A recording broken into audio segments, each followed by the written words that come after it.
नहीं हो पाया। हम्म। बाकी सर तो कर लिया था। अच्छा, आप सभी लोगों से एक जनरल सा सवाल मैं जानना चाह रहा हूँ कि जो 10 यूनिट का सिलेबस आपको दे रखा है, उसमें से 5 जो यूनिट हैं, जिनका नाम मैं अभी बोलने जा रहा हूँ, that is biochemistry, molecular biology, genetics, immunology, RDT technology.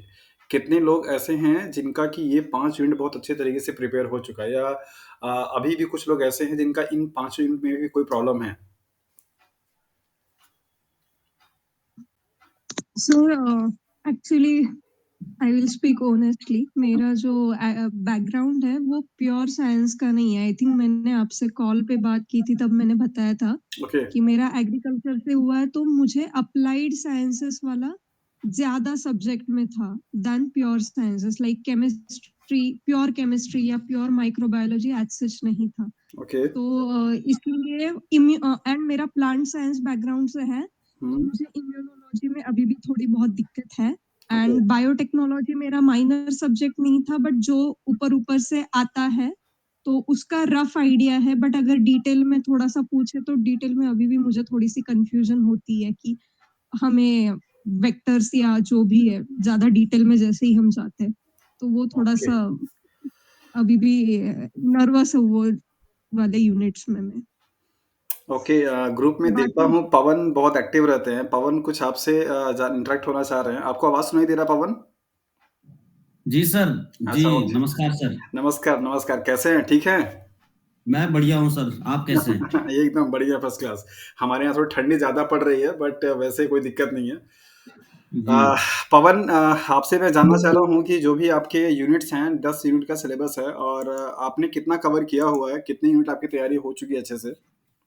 Sir, मैं तो आरडीटी पे लग गया था सबसे पहले, तो मैं आरडीटी पे ही लगा रह गया फिर। अच्छा। मैंने सर आरडीटी मैंने डिटेल में पढ़ी, हाँ, लेकिन सर फिर मैंने उसमें से कंसेप्ट निकाले बीच में से। मतलब जैसे आरडीटी के ज्यादातर कंसेप्ट जेनेटिक्स और मॉलिक्यूलर सेल बायोलॉजी से जुड़ते हैं, तो मैंने वो साथ में पढ़ लिए। अच्छा, ओके।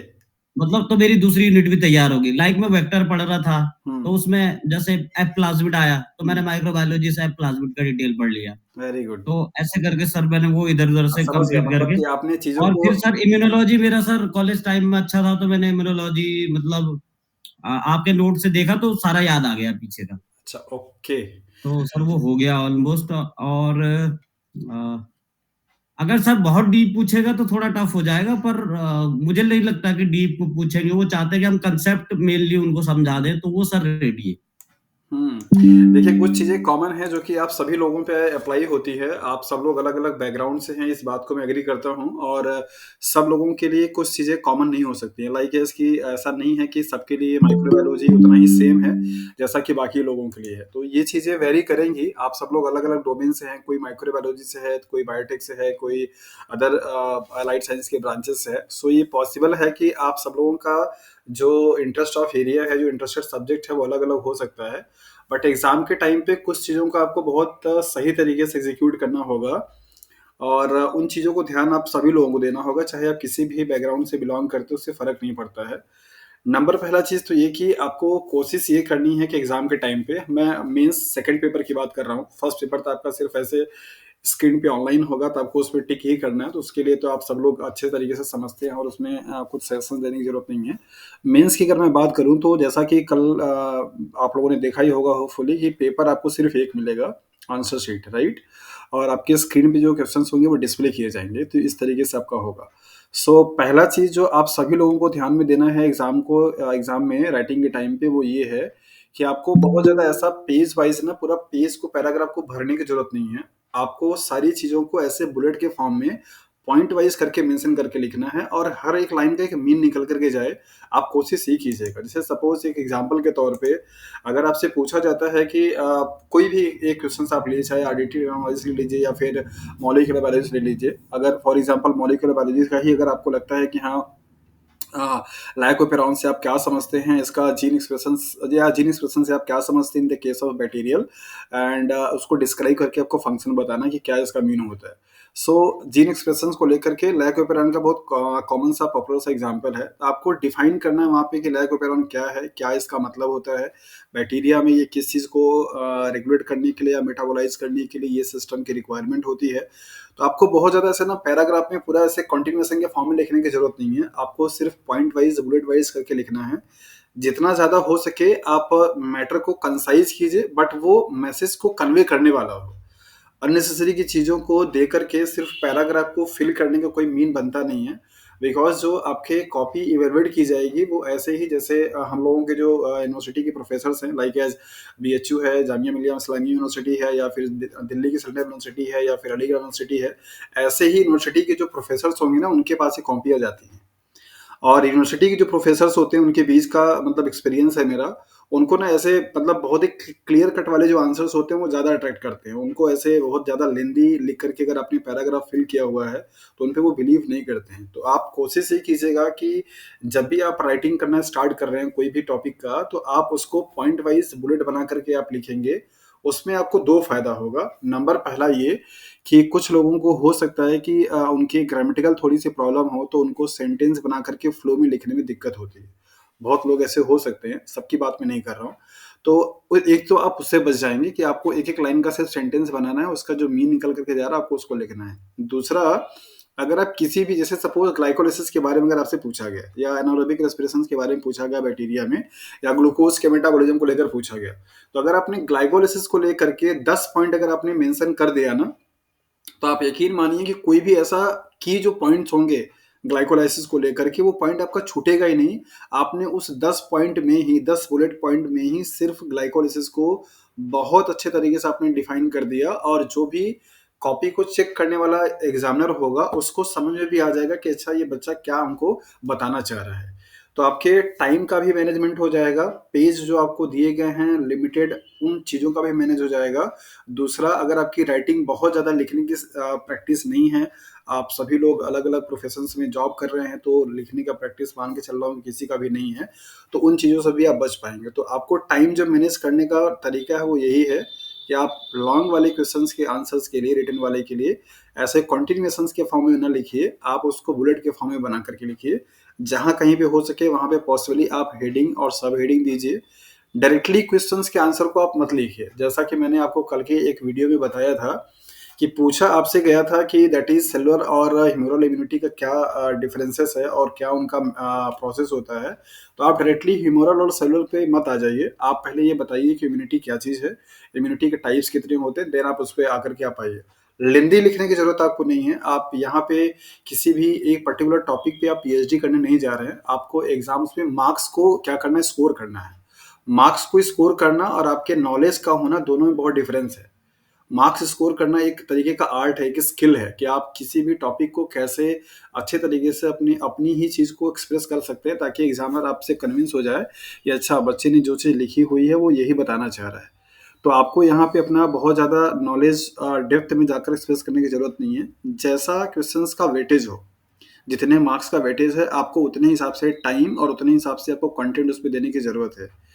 बहुत बार ऐसा होता है कि कुछ कैंडिडेट्स ऐसे होते हैं इनकी प्रिपरेशंस बहुत अच्छी होती है, तो वो छोटे-छोटे जो शॉर्ट वाले क्वेश्चंस होते हैं ना, उन क्वेश्चंस के लिए भी वो बहुत ज़्यादा लेंथी लिखना शुरू कर देते हैं। उसका कोई बेनिफिट नहीं है। सपोज़ जैसे कि आपके स्टार्टिंग के 25 जो क्वेश्चंस हैं, वो 4 मार्क्स के हैं, राइट? 4 मार्क्स के क्वेश्चंस के लिए आपके पास लिमिटेड है कि आप इतना अगर आप लिख देते हैं, तो काम आपका चल जाता है। उसमें अननेसेसरी का कंटेंट दे करके अपना पेज और अपना टाइम, ये दोनों चीज़ आप वेस्ट करने से बचिएगा। ये मेरी सजेशन सब लोगों के लिए रहेगी। दूसरी इम्पोर्टेंट चीज़ ये है कि जो भी क्वेश्चंस आपको मिलेंगे डिस्क्रिप्टिव वाले करने के लिए, ये पॉसिबल है कि हो सकता है कि आप सभी लोगों में से ऐसा भी कुछ क्वेश्चंस होगा जिसका आंसर शायद ही आपको एकदम पूरी तरीके से पता नहीं होगा। अगर उस टाइप की कैटेगरी के क्वेश्चंस है तो फिर ठीक है, उनको आप छोड़ दीजिए। अदरवाइज किसी भी क्वेश्चंस के बारे में अगर आपको आइडिया है, आपको थोड़ा ही बहुत आइडिया है, बट आप थोड़ा बहुत ही कीजिए, बट कीजिएगा। मतलब कोई भी क्वेश्चंस को आपको ऐसे लेफ्ट करके आने की ज़रूरत नहीं है। अगर सपोज़ कोई 4 नंबर का क्वेश्चंस दिया गया है और आपको बहुत अच्छे से उसका आइडिया नहीं मालूम है, तो भी अगर आप लिखते हैं तो कितना भी रफ अगर मार्किंग करेंगे तो 1.5 नंबर, 1 नंबर, 2 नंबर आपको दे के ही जाएँगे। तो कोशिश आपकी आप सभी लोगों की ये होनी चाहिए कि जो भी गिवन टाइम स्लॉट आपको दे रखा है, उस स्पेस में आपको सारे क्वेश्चंस के लिए टाइम का डिस्ट्रीब्यूशन हो जाना चाहिए। और अब आपके दिमाग में ये बात आएगी कि सर ये टाइम डिस्ट्रीब्यूशंस कैसे हम लोग कर पाएंगे। आपके दिमाग में ये चीज़ होनी चाहिए कि अगर ये 4 नंबर का क्वेश्चन है तो हम 4 नंबर के हिसाब से कितना चीज़ लिखें, फिर इसके बाद हमको आगे भी जाकर क्वेश्चन को सॉल्व करना है। तो किसी एक क्वेश्चन पे आप स्टक मत होइए और उस पर बहुत ज़्यादा लेंदी लिखने की जरूरत नहीं है, उतना ही लिखिए जितने से आपका काम हो जाता है, राइट।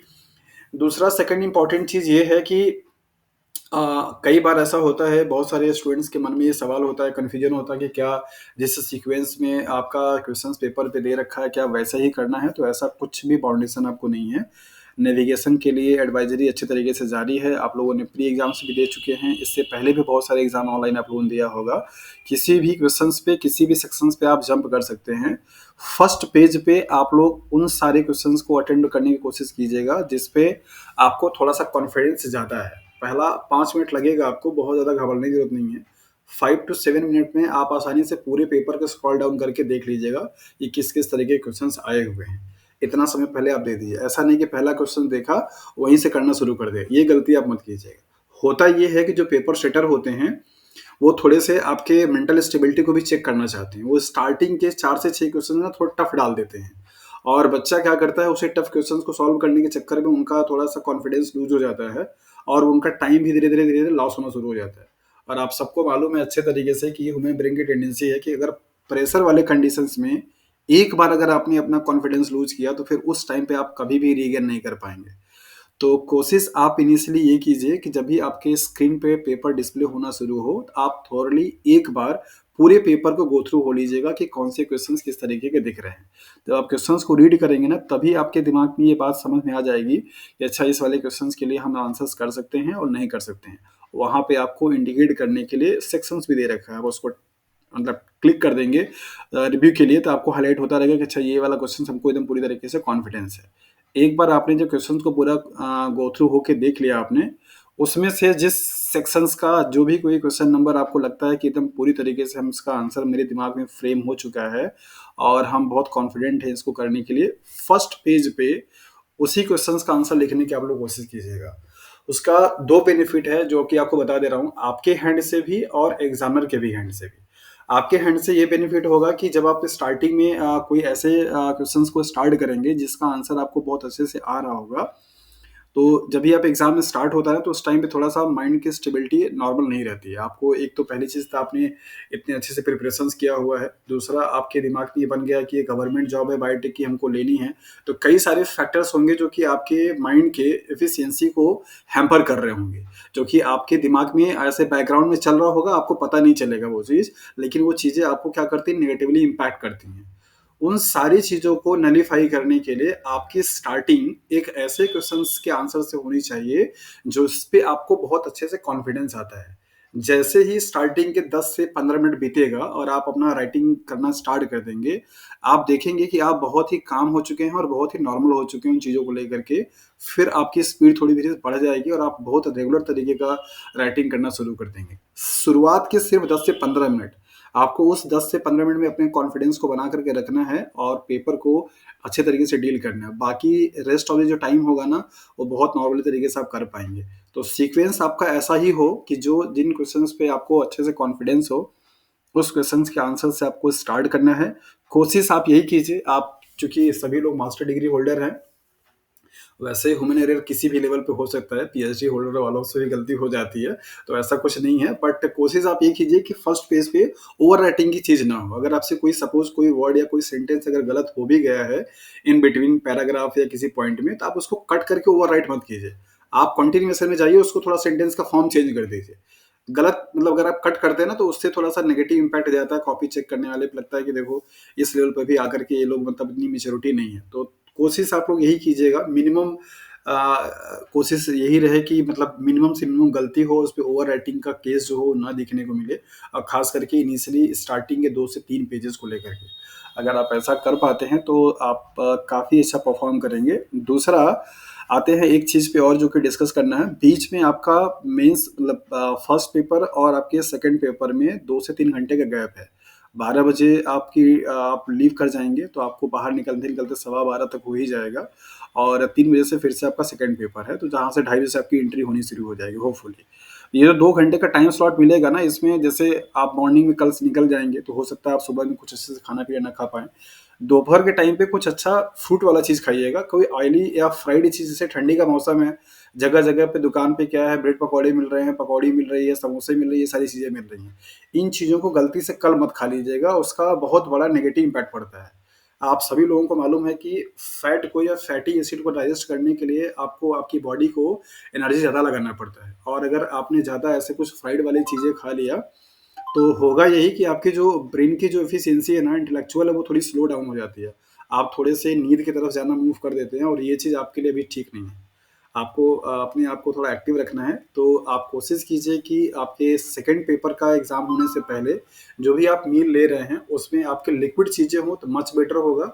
अगर आपको ठंड का ज़्यादा प्रॉब्लम लग रहा है कि आप लिक्विड नहीं ले पा रहे हैं, तो कुछ ऐसी चीज़ें खाएँ जो कि फाइब्रस हो, मतलब फाइबर वाली चीज़ें हों। नहीं कुछ मिल रहा है, तो आप बगल में जाकर के कहीं भूजा मिल रहा हो तो आप भूजा खा लीजिए, राइट? लेकिन ऐसा फ्राइड वाला चीज़ खाने से आप बचिएगा कल, क्योंकि वो चीज़ें आपको थोड़ा-सा दिक्कत में डाल सकती हैं, और एक बार अगर आपको ऐसे लेकिन वैसे एग्ज़ाम का प्रेशर ऐसा होता है कि आपको आएगा नहीं, ये बात तो यूनिवर्सल है, बट फिर भी उन चीज़ों से आपको बचना है। आप एनर्जेटिक चीज़ें लीजिए, नहीं ही कुछ मिले, अगर कहीं भी कुछ नहीं मिलता है, तो एटलीस्ट आपको बनाना सब जगह मिल जाएगा। और आप लोगों को पता ही होगा कि मतलब बनाना जो है वो बहुत इंस्टेंट सोर्स ऑफ ग्लूकोज़ होता है। बहुत तेज़ी से आपके आपकी एनर्जी का जो लेवल होता है ना, उसको बूस्ट अप करता है। तो अगर आप उसको 5-6 केला भी अगर आप एग्ज़ाम में जाने से पहले खा लेते हैं ना, तो वो आपकी एनर्जी को बहुत अच्छे तरीके से मैनेज कर देगा, और जो कि आपके एग्ज़ाम के टाइम पे बहुत ज़रूरी है। तो उस 3 घंटा ही आपके लिए बहुत बहुत क्रूशियल है। फ़र्क नहीं पड़ता कि उस 3 घंटे से पहले आपने कितना घंटा स्टडी किया हुआ है, कितना आपने स्ट्रगल किया हुआ है, कितनी रात आप जगे हैं, उससे मैटर नहीं करता है। अगर आपने आपका माइंड और आपने परफ़ॉर्मेंस उस 3 घंटे में सही से नहीं दे पाया, तो वो सारी चीज़ें थोड़ी-सी खराब हो जाती हैं। सो आप सभी लोगों से यही मेरा सलाह है कि आप लोग उस 3 घंटे में खुद पे थोड़ा कंट्रोल बना के रखिएगा। एग्ज़ाम सेंटर पे पहले ही चले जाइए, थोड़ा-सा वहाँ के लिए अपने आप को फ़ैमिलियर कर लीजिए, देख लीजिए कोई दिक्कत नहीं है, और ये नॉर्मल सा ही एग्ज़ाम है, ऐसा नहीं कि हाँ बहुत मतलब बहुत ऐसा कोई लास्ट टाइम आखिरी बार एग्ज़ाम हो रहा है कि इसके बाद एग्ज़ाम ही नहीं होगा, ऐसा कुछ नहीं है। तो इन चीज़ों का थोड़ा-सा आपको ध्यान रखना होगा, और एक इम्पॉर्टेंट चीज़ और भी है, मतलब कलर पेन और पेंसिल्स को लेकर के थोड़ी बहुत दिक्कत बन रही है लोगों में। तो आप सभी लोगों के लिए सजेशन सिर्फ़ यही है कि आप सब लोग सिर्फ़ अपने पास 2 ही पेन लेके जाइएगा, ब्लैक एंड ब्लू का। मतलब उसके नंबर ऑफ और हो सकते हैं, बट कलर 2 ही यूज़ कीजिए, क्योंकि कलर पेन को लेकर के उन्होंने मेरे ख़्याल से इंस्ट्रक्शन दिए हैं कि ऐसा अलाउड नहीं है। अगर ऐसा कुछ वहाँ पे जाके पता चलता है कि हाँ, अलाउड है और हम लोग यूज़ कर सकते हैं, तो आप नियर बाय शॉप से परचेज़ कर लीजिएगा। अदरवाइज़ कोशिश आप यही कीजिए कि आप ब्लैक और ब्लू पेन ही लेकर के जाइए। तीसरी इम्पोर्टेंट चीज़ ये है कि जैसे सपोज़ प्रैक्टिस नहीं होती है लोगों का पेन से डायग्राम बनाने के लिए, अगर आपको डायग्राम बनाने में दिक्कत हो रही है, तो आप डायग्राम को डायग्राम के हिसाब से मत बनाइएगा, सिर्फ़ उस पे लेबलिंग अच्छे से कीजिए कि अच्छा ये वाली चीज़ को हम ये रिप्रेज़ेंट कर रहे हैं, और इस वाली चीज़ को हम ये रिप्रेज़ेंट कर रहे हैं। रिप्रेज़ेंटेशन सो आपका होना चाहिए, और लेबलिंग उसकी प्रॉपर होनी चाहिए। फ़र्क नहीं पड़ता उससे कि आपका माइटोकॉन्ड्रिया या आपके टी सेल्स या आपके बी सेल्स का स्ट्रक्चर्स वैसा ही है जैसा कि आपके बुक में दे रखा है, उससे कोई फ़र्क नहीं पड़ता है, और आपको उसमें टाइम लॉस करने की भी ज़रूरत नहीं है। आपने सिर्फ़ एक रिप्रेज़ेंट किया कि ये वाला जो सर्कल है, या ये वाला ट्रायंगल है, या ये वाला जो स्क्वायर है, ये बॉक्स है, इस चीज़ को रिप्रेज़ेंट करता है, उसमें आपको उसने क्या किया, आपने उसमें उसको लिख करके लेबल कर दिया। ये इम्पोर्टेंट है, और फिगर तो बनाना ही पड़ेगा ऑब्वियसली। आप आरडीटी टेक्नोलॉजी में जाएँगे, वहाँ से जो क्वेश्चन्स आएँगे, वहाँ पे फिगर आपको बनाना पड़ेगा। इम्यूनोलॉजी में आएँगे तो वहाँ से ही बनाना पड़ेगा। बायोकेमिस्ट्री में आप आएँगे तो ढेर सारे पाथवेज़ अगर पूछेंगे आपसे, तो पाथवे का आपको फ्लो चार्ट बनाना पड़ेगा। तो ये सब की प्रैक्टिस आपकी थोड़ी होनी चाहिए, ओके? और सबसे इम्पोर्टेंट चीज़ अभी ये है कि अब आप लोगों ने जो भी कुछ पढ़ लिया होगा, बहुत सारे देखिए एग्ज़ाम का अपना एक चार्म है कि जब तक आप एग्ज़ाम दे कर के आ नहीं जाएँगे, तब तक आपके दिमाग में ये बना रहेगा कि अभी हमारा ये वाला पोर्शन छूटा हुआ है, हमारा ये वाला पोर्शन छूटा हुआ है, हमको ये भी कर लेना चाहिए, वो चलता रहेगा। तो अब आपको कुछ नया चीज़ एक्सप्लोर करने की ज़रूरत नहीं है। आपने जितना पढ़ रखा है उसको अब आपको खुद को अपने नोट्स से और अपने कॉपी से जो भी है उससे दूरी बना लेनी चाहिए। सारी जो चीज़ें आपने लास्ट 1 वीक में आपने मैक्सिमम जो आपकी पढ़ाई हुई होगी वो लास्ट के 7 डेज़ में हुई होगी, या लास्ट के 3 डेज़ में मैं मान सकता हूँ। तो जितना भी चीज़ आपने अपने ब्रेन को कंटेंट दिया हुआ है ना, उन चीज़ों को थोड़ा-सा उसको इम्प्रिंट होने दीजिए। आपके ब्रेन की इतनी एबिलिटी नहीं है क्योंकि आपने डेली बेसिस पे इतना प्रैक्टिस नहीं किया, डेली बेसिस पे आपने नए-नए कंटेंट अपने ब्रेन को नहीं दिया, तो वो थोड़ा-सा घबराया हुआ है, समझ नहीं पा रहा है कि हाँ, कितनी सारी चीज़ें का बम्बार्डमेंट करा दे रहे हैं आप, पता लगा 1 घंटे में इम्यूनोलॉजी भी आपने खत्म कर दिया, दूसरे घंटे बायोकेमिस्ट्री भी खत्म कर दिया, तो वो भी थोड़ा-सा घबरा जाता है कि अच्छा भैया इतना सारा चीज़ कहाँ से आने लगा, अब तक तो ऐसा कुछ हो नहीं रहा था। तो उसको थोड़ा-सा स्टेबल होने दीजिए, आप अपने जितनी भी चीज़ों को आपने पढ़ा हुआ है, आप बुक से दूरी बना लीजिए और आराम से अपने रिलैक्स मूड में अपने बेड पे कहीं पे लेट जाइए, चीज़ों को मन माइंड में रिकॉल कीजिए कि हाँ, ये वाला चीज़ ऐसे मैंने पढ़ा, ये वाला चीज़ मैंने ऐसे पढ़ा। देखिए कि आप बुक से फ्री होकर के, नोट्स से फ्री होकर के और चीज़ों को बगैर देखे कितनी चीज़ें आपके दिमाग में कंठस्थ हैं, कितनी चीज़ों का दिमाग में आप रिकॉल कर पाते हैं, ये ज़्यादा इम्पोर्टेंट होगा। अब अगर आप बुक के साथ में जुड़े रहते हैं और आप उसको देखते रहते हैं, तो लास्ट टाइम तक यही होगा कि आपके दिमाग में रहेगा कि हाँ, आपको बुक देखना है, ये वाला चीज़ छूट रहा है और आप उसको सही तरीके से ना मतलब आपके दिमाग पे इम्प्रिंटिंग हो नहीं पाएगी और एट द लास्ट यही होगा कि एग्ज़ाम में आपको लगेगा कि अच्छा, पढ़ा मैंने सारा सब कुछ है, पता लगा ग्लाइकोलाइसिस के स्टेप्स को आपने पीपीवी पाथवे में लिख दिया, पीपीवी पाथवे को या टीसीएस साइकिल का स्टेप आपने C3 साइकिल में लिख के आप चले आए, तो इस तरीके की कन्फ्यूजन होना बहुत लाज़मी हो जाता है। तो ऐसा ना हो, ऐसा ना होने के लिए अब आपको अपने आप को बुक्स से, नोट्स से डिस्टेंस बना लेना चाहिए और रिलैक्स मूड में होकर के उसको अपने माइंड में रिकॉल करते रहना चाहिए। और सबसे अच्छी बात इस एग्ज़ाम की क्या है, पता है? सबसे अच्छी बात ये है इस एग्ज़ाम की कि आप सभी लोग मतलब उसी सेम डोमेन से हैं, जैसे बायोटेक्नोलॉजी से, माइक्रोबायोलॉजी से और ये पेपर भी आपका उसी डोमेन से आ रहा है। बाकी और कोई कॉम्पिटिटर आपका नहीं है। ऐसा नहीं है कि इसमें मैथमेटिक्स वाले भी आएँगे या दूसरा कोई आएगा। तो सभी लोगों का मतलब जो मास्टर डिग्री का स्टैंडर्ड है वो लगभग, चाहे आप बहुत अच्छे यूनिवर्सिटी से पढ़ कर के आए हों, चाहे आप किसी ऐसे प्राइवेट कॉलेज से पढ़े होंगे, थोड़ा बहुत ही डिफरेंस होता है, राइट? तो आपके जो कॉम्पिटिटर हैं वो आपके जैसे ही कंडीशंस में मतलब चल रहे हैं, वो भी कहीं ऐसे कहीं जॉब कर रहे हैं या कुछ कर रहे हैं। तो आपकी जो अपनी विल पावर है या आपकी जो स्ट्रेंथ है ना, आपको उस पे ध्यान देना है, ना कि इस चीज़ को लेकर के परेशान होना है कि हाँ, मेरा ये वाला कमज़ोर है और बाकी लोगों का बहुत अच्छा होगा। ऐसा कुछ नहीं होता। आप याद रखिए कि जब आप बाकी लोगों की बात करते हैं, तो दूसरे वाले के लिए भी आप भी बाकी वाले ही लोग हैं। तो अगला बंदा भी यही सोच रहा होगा कि हाँ, आपने तैयारी बहुत अच्छे से किया होगा और आप ये सोच रहे हैं कि अगला बंदा तैयारी बहुत अच्छे से किया होगा। जबकि सच्चाई यही है कि दोनों लोगों की कंडीशन वही है। तो ऐसा कुछ नहीं है कि हाँ, बहुत मतलब बहुत ज़्यादा अच्छे तरीके से कोई कर पाया है और आपने कुछ भी नहीं किया था, आप एकदम नर्वस हैं, ऐसा कुछ नहीं है। ये सबको मालूम है कि ये एग्ज़ाम बहुत ही शॉर्ट ड्यूरेशंस में कराया जा रहा है और जितना लेंदी सिलेबस ये पूरा बायोटेक का दिया हुआ है, ढंग से अगर उसको पूरा अगर पढ़ाने की बात अगर कराई जाए और तैयारी करने की बात की जाए, तो मिनिमम 4 महीने का टाइम स्पेल चाहिए होगा उसको कवर करने के लिए और आप देख पा रहे होंगे कि ये एग्ज़ाम आपका 1.5 से 2 महीने के अंदर में फाइनल करा दिया जा रहा है। तो उस शॉर्ट ड्यूरेशंस में जितना भी कंटेंट आपको मिला और जितना भी आप लोगों ने पढ़ा है, वो खराब नहीं है और वो कम नहीं है। तो इस चीज़ को लेकर के आप अननेसेसरी का परेशान नहीं हों कि आपने कम पढ़ा है और आपकी तैयारी नहीं हो पाई है। जो भी आपने पढ़ा है, बहुत सारी चीज़ें देखिए ऐसी भी होंगी ना कि आपने यूजी और पीजी के टाइम पे पढ़ी हुई हैं, बट आपको लग नहीं रहा कि हाँ, वो चीज़ आपको आता है। जब भी वो क्वेश्चंस को आप लिखना शुरू करेंगे और वो देखेंगे डिस्प्ले पे, तो आपको रिकॉल होगा कि अच्छा, ये चीज़ तो मैं जानता ही हूँ। तो आप उसी डोमेन से हैं, उसी बैकग्राउंड से हैं, तो बहुत सारी चीज़ें आपके ऐसे फ्लैशबैक में चलता रहता है जो कि आपको लग नहीं रहा है कि हाँ, वो मैंने किया हुआ है, बट आपको वो चीज़ें आती रहती हैं। तो उससे आपको एकदम परेशान नहीं होना है। तो एग्ज़ाम आप अच्छा ही दे कर के आएँगे और जो बहुत अच्छा करके आएगा और जो थोड़ा खराब करके आएगा, उसमें अगर आप देखेंगे ना, तो बहुत ज़्यादा मार्जिन होगा नहीं। अगर किसी की राइटिंग बहुत अच्छी है, बहुत अच्छे तरीके से अगर उसने तैयार किया हुआ है और वो 25 नंबर का क्वेश्चंस अटेम्प्ट करके आता है, तो वो मैक्सिमम 20 नंबर स्कोर करेगा, मैक्सिमम रिटन एग्ज़ाम में। और अगर आपका एवरेज भी है, आपने थोड़ा कम भी तैयारी किया हुआ है, थोड़ा अच्छे से आप नहीं भी लिख पाते हैं, तो भी आपको 12 से 13 नंबर, 14 नंबर आपको मिल ही जाएगा। तो बहुत अच्छे वाले में और एवरेज वाले में जो डिफ़रेंस होगा ना, वो 5 से 6 या 7 नंबर का डिफ़रेंस होगा, इससे ज़्यादा होगा नहीं। तो आपको अगर लगता है कि आपने मेंस वाले पेपर पे, मीन्स बायोटेक्नोलॉजी वाले में फ़ोकस ज़्यादा अच्छे से किया है, तो आप उसको अच्छा बनाने की कोशिश कीजिए। फर्स्ट वाले पेपर पे अगर आपकी पकड़ ठीक से नहीं बन पाई है, तो उसको लेकर के आप परेशान मत होइए और उसको लेकर के इस वाले पेपर को भी खराब मत कीजिए। आपके जो इंटरव्यू के लिए कॉल आएगी, वो दोनों पेपर के क्यूमुलेटिव मार्क्स मिला करके आपको दिया जाएगा कि आपके कितने मतलब स्कोर किए जा रहे हैं।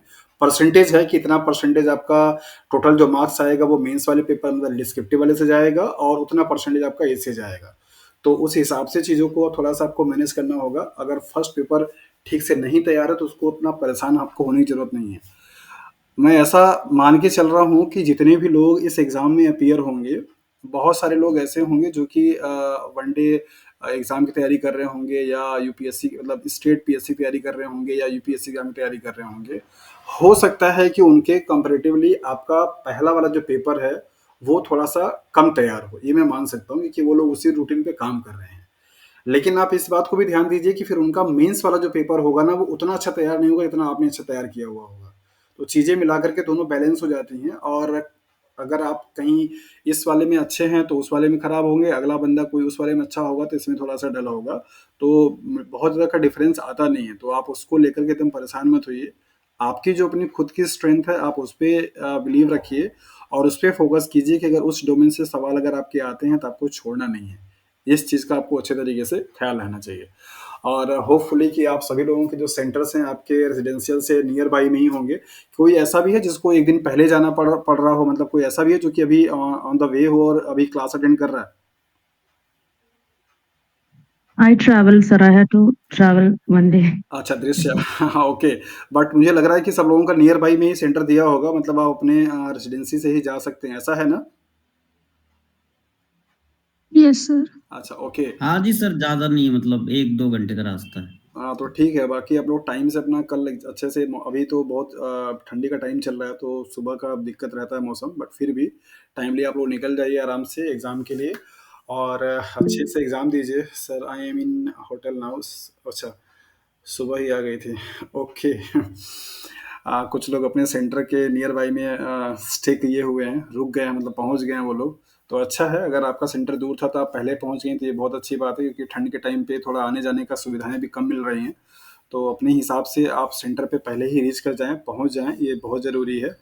और मैं आप लोगों के लिए अभी खुश भी हूँ और बहुत ही एक्साइटेड भी हूँ कि आप लोग पेपर दे कर के आइए, फिर आप लोगों से इंटरेक्शंस हो और मैं जानना चाह रहा हूँ कि एक्चुअली एग्ज़ाम के बाद आप लोगों का क्या रिस्पॉन्स है और कैसा फ़ील कर रहे हैं आप लोग।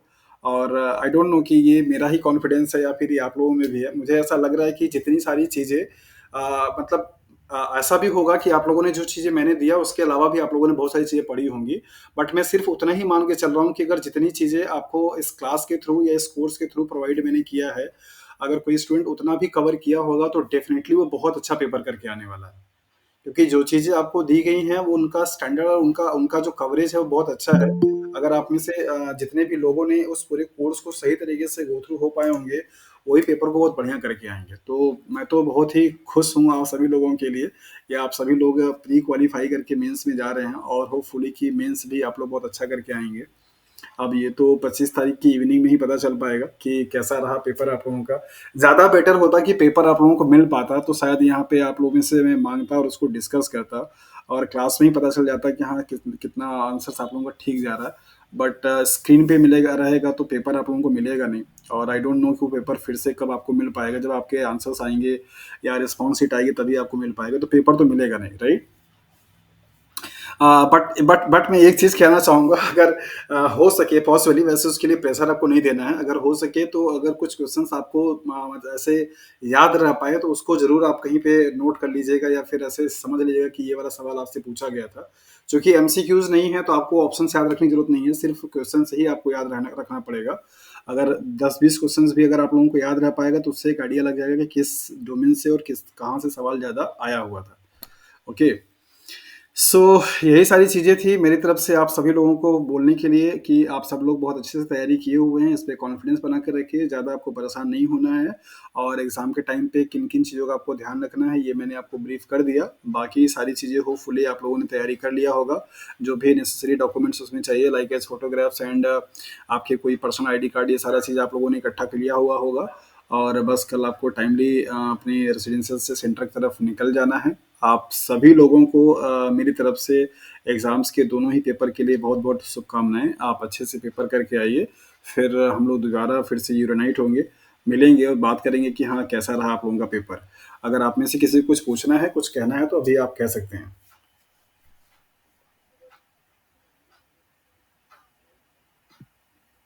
सर सारे क्वेश्चन तो टच नहीं हो पाएंगे। अच्छा, मतलब कि टाइम का शॉर्टेज रहेगा?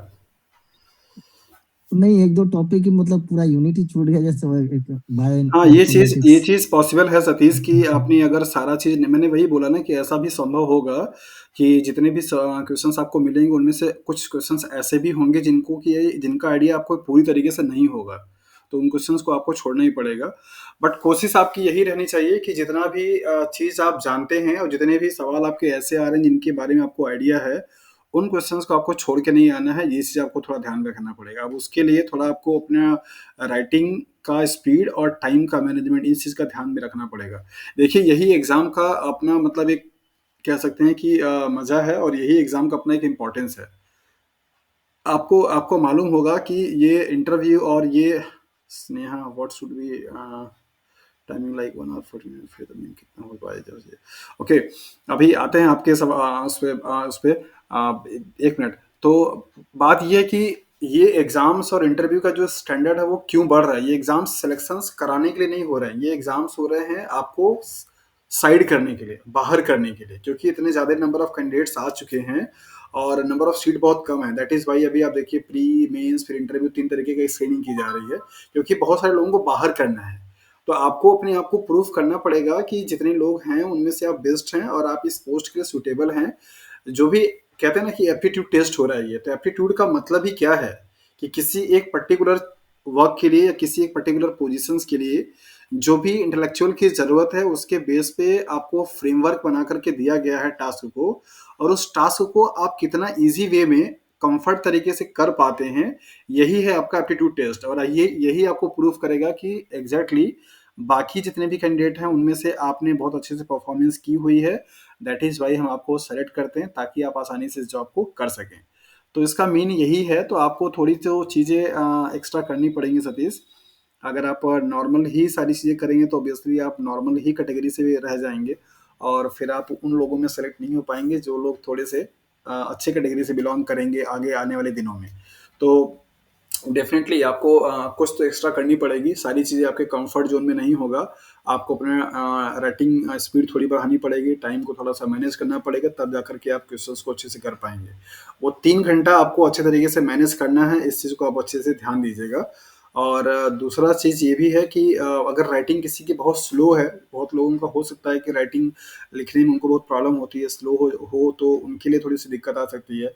तो उनके लिए भी यही सलाह है कि जितना आप लिख सकते हैं उतना जल्दी लिखने की कोशिश कीजिएगा ताकि आप उतने टाइम में वो सारी चीज़ों को आप टच कर सकें, अदरवाइज तो फिर दिक्कत ज़्यादा हो जाएगी। तो इस चीज़ का थोड़ा ध्यान दीजिएगा। इन्होंने कुछ मैसेज किया था, मैं मैसेज थोड़ा सा फिर से देखना चाह रहा हूँ कि what should be the timing like 1 hour 15 minutes means कितना हो जाना चाहिए। अब 2 घंटे का टाइम स्लॉट है, आपको दिया जाएगा। 2 घंटे का तो आपका पहला वाला पेपर होगा, 3 घंटे का होगा दूसरा वाला पेपर। और 3 घंटे के पेपर में एक चीज़ थोड़ा-सा यहाँ पे मैं और भी आप लोगों को ब्रीफ करना चाह रहा हूँ। जो सेक्शंस आपका 25 मार्क्स वाला है, वो लेंथी क्वेश्चंस होंगे। हो सके तो आप लोग स्टार्टिंग पहले इस वाले सेक्शन से कीजिएगा, क्योंकि यही आपका समझिए कि 300 नंबर के पेपर में से 200 नंबर का सिर्फ़ आपका लॉन्ग वाला है। राइट। तो अगर आप ये 200 नंबर वाले का सेक्शन मतलब कि लॉन्ग वाले क्वेश्चन का सेक्शन जो है वो अगर आप 2 घंटे में कंप्लीट कर लेते हैं तो उस 1 घंटे में आप रिमेनिंग 1 घंटे में जो बाकी 100 नंबर का पेपर आप आसानी से कर पाएंगे। तो ऐसे आप समझिए कि 1 घंटा आपको 100 मार्क्स के लिए अलॉटेड है। सिंपल सा कैलकुलेशन है। 3 घंटे का पेपर है, 300 मार्क्स के पेपर हैं, राइट। तो 1 घंटे में आपको 100 नंबर का पेपर कर देना है। तो अगर आप लॉन्ग वाला क्वेश्चंस को लिख रहे हैं जो कि 25 मार्क्स का वेटेज होगा, उसका आपको 4 क्वेश्चंस 1 घंटे में कर लेना है। मतलब अगर आप टेक्निकली देखिए तो लॉन्ग क्वेश्चन जो कि 25 मार्क्स का वेटेज है, उसके राइटअप के लिए आपको सिर्फ और सिर्फ 15 मिनट 15 मिनट का टाइम अलॉट किया गया है। अगर आप उससे ज़्यादा ले रहे हैं तो थोड़ा-सा आपको परेशानी हो सकती है। तो ऑन एन एवरेज आप मान के चलिए कि 15 मिनट, 16 मिनट, 18 मिनट, 13 मिनट इस तरीके का आपका टाइम ड्यूरेशंस मिल रहा है आपके एक क्वेश्चंस को, जो कि लॉन्ग वाला है 25 नंबर का। तो उसके हिसाब से चीज़ों को आप कीजिएगा। ऐसा ना हो कि आप आधे घंटे, 45 मिनट, 35 मिनट पहले ही सवाल पे आप लगे पड़े हैं, तो उससे ज़्यादा बेनिफिट आपको मिलेगा नहीं। 200 के मार्क्स वाला जो सेक्शन है, पहले हो सके तो उसको स्टार्ट कीजिए, क्योंकि वो लॉन्ग क्वेश्चंस हैं। एक बार जब आप लॉन्ग क्वेश्चंस का आंसर दे लेते हैं ना, तो आपको शॉर्ट वाला देना बहुत आसानी हो जाता है। दिव्यांग, क्या what should be the target score? I am feeling confident in paper 1 but in paper 2 I have low confidence. ये होना पॉसिबल ही है दिव्यांकर बारिक।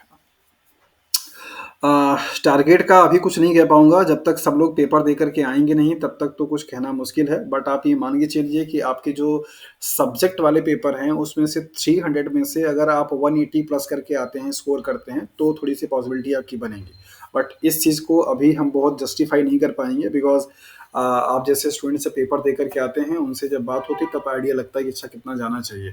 बट अगर आप मतलब 200 प्लस आप करते हैं तो आप एकदम सेफ जोन में रहेंगे। तो आपकी कोशिश हमेशा यही रहनी चाहिए कि 300 के पेपर में से आपको 200 प्लस का ही सॉल्व करके आना है। अगर आप इतना कर पाते हैं तो अच्छा होगा, क्योंकि जितना आप करके आएंगे उसमें से मान के चलिए कि 10% मार्क्स का रिडक्शन भी होगा।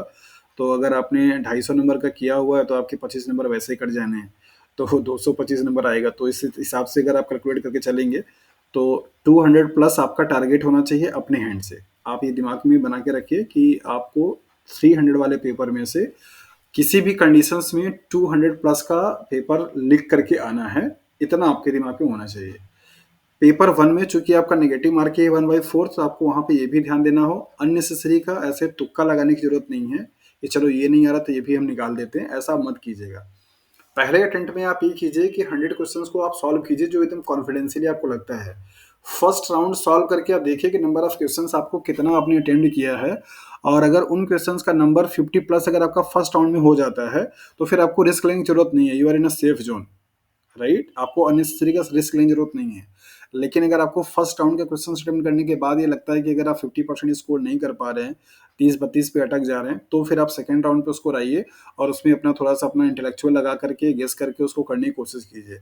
अगर किसी भी स्टूडेंट का 60 से प्लस वाले क्वेश्चंस अगर आप सही तरीके से करके आते हैं, 55 से लेकर के 60 प्लस तक में जो भी रेंज है ये, अगर आपको लगता है कि आप फर्स्ट पेपर में इतना क्वेश्चंस आपने सेफ जोन में कर दिया है, तो फिर आपको उस पर नेगेटिव मार्किंग में रिस्क लेने की जरूरत नहीं है, आप आसानी से उस पर अपना कर सकते हैं।